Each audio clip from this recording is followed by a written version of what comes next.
Treasury Secretary Steven Mnuchin unveiled the seal, and Ivanka Trump introduced the new embassy. On behalf of the 45th President of the United States of America, we welcome you officially and for the first time to the Embassy of the United States here in Jerusalem, the capital of Israel. In a video, her father, President Trump, said his decision acknowledged reality. Israel is a sovereign nation with the right, like every other sovereign nation, to determine its own capital. Yet for many years we failed to acknowledge the obvious, the plain reality that Israel's capital is Jerusalem. Israeli Prime Minister Benjamin Netanyahu called it historic. What a glorious day. Remember this moment.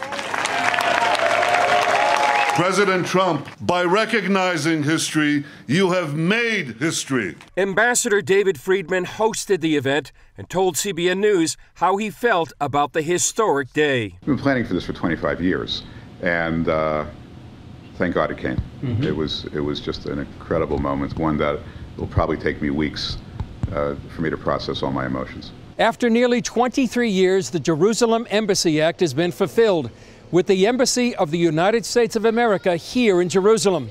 But some say it's not just history in the making, but also prophecy in action. We're seeing prophecy unfold. I don't know when the Lord's coming back, but I know today it got a little bit closer. This is also a prophetic moment because God promised Israel in the book of Deuteronomy concerning the nations, I will make you the head and not the tail. Others saw it as Israel taking its place among the nations. One of the most visible manifestations of the double standard, it was the only country in the world not allowed to announce its own capital. I hope we see the beginning of the end of that. And for the Israeli people, they will be treated like first-class citizens of the world. It also tells Israel's enemies, this is their capital, the American embassy's here, now deal with it. Meanwhile, thousands of Palestinians rioted along the Israeli-Gaza border to protest the embassy move and also mark what they call the Nakba, the catastrophe that befell Palestinians when Israel was created.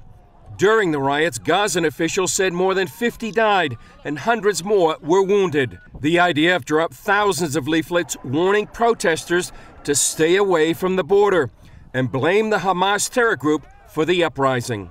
We will not tolerate this violence. We will continue to defend our sovereignty, our civilians, and our border. We will do so while trying to minimize the amount of casualties, but we will not let the rioters through and to harm Israeli civilians that are a running distance away.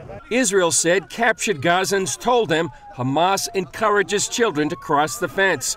They said they want the riots to be seen internationally as a popular uprising and not inspired by Hamas. Chris Mitchell, CBN News at the new U.S. Embassy, Jerusalem.